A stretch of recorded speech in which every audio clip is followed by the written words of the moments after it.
Panama പതാകയുള്ള ചരക്ക് കപ്പലുകൾ Chinese തുറമുഖങ്ങളിൽ വ്യാപകമായി തടഞ്ഞുവെക്കുന്നതായി റിപ്പോർട്ട്. പനാമ കനാലിലെ പ്രധാന തുറമുഖങ്ങളുടെ നിയന്ത്രണം ഹോങ്കോങ് ആസ്ഥാനമായുള്ള CK ഹച്ചിസൺ കമ്പനിക്ക് നഷ്ടമായതിനെ തുടർന്നുള്ള ചൈനയുടെ പ്രതികാര നടപടിയാണിതെന്ന് US ഫെഡറൽ മാരിടൈം കമ്മീഷൻ അറിയിച്ചു.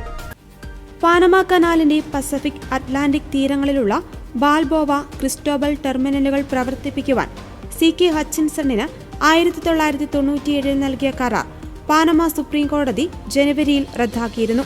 ഇതേ തുടർന്ന് പാനമ സർക്കാർ ഈ തുറമുഖങ്ങളുടെ താൽക്കാലിക ചുമതല അമേരിക്കൻ കമ്പനികളായ മാർസിക്കിനും MSC ലിമിറ്റഡിനും കൈമാറി.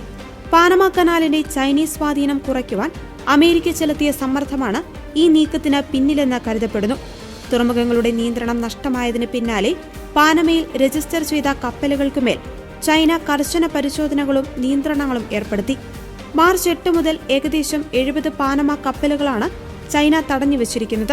ഇത് സാധാരണ നിലയേക്കാൾ വളരെ കൂടുതലാണ്.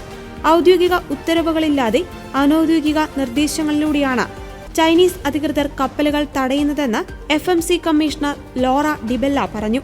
ലോകത്തെ കപ്പൽ വ്യാപാരത്തിന്റെ 5% പാനമ കനാൽ വഴിയാണ് നടക്കുന്നത്. അമേരിക്കയിലേക്കുള്ള ഭൂരിഭാഗം കണ്ടെയ്നർ വ്യാപാരവും പാനമ പതാക വഹിക്കുന്ന കപ്പലുകളിലാണ്. ചൈനയുടെ ഈ നീക്കം അമേരിക്കൻ വ്യാപാരത്തെയും ആഗോള വിതരണ ശൃംഖലയെയും സാരമായി ബാധിക്കുമെന്ന് ആശങ്കയുണ്ട്.